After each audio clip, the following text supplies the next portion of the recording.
وإذا جاءوكم قالوا آمنا وقد دخلوا بالكفر وهم قد خرجوا به والله أعلم بما كانوا يكتمون وترى كثيرا منهم يسارعون في الإثم والعدوان وأكلهم السحت لبئس ما كانوا يعملون لولا ينهاهم الربانيون والأحبار عن قولهم الإثم وأكلهم السحت لبئس ما كانوا يصنعون وقالت اليهود يد الله مغلولة غلت أيديهم ولعنوا بما قالوا بل يداه مبسوطتان ينفق كيف يشاء وليزيدن كثيرا منهم ما أنزل إليك من ربك طغيانا وكفرا وألقينا بينهم العداوة والبغضاء إلى يوم القيامة كلما أوقدوا نارا للحرب أطفأها الله ويسعون في الأرض فسادا والله لا يحب المفسدين ولو أن أهل الكتاب آمنوا واتقوا لكفرنا عنهم سيئاتهم ولأدخلناهم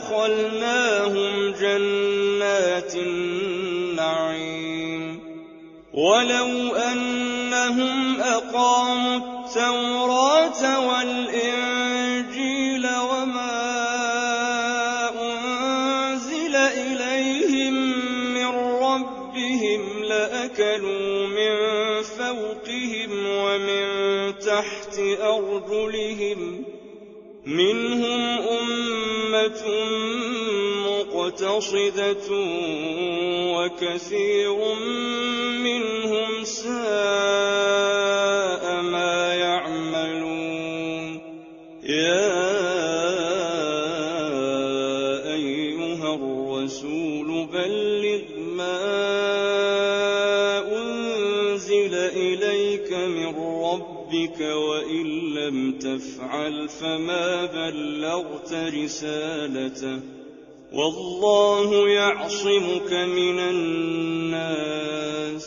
إن الله لا يهدي القوم الكافرين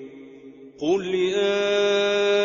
أهل الكتاب لستم على شيء حتى تقيموا التوراة والإنجيل وما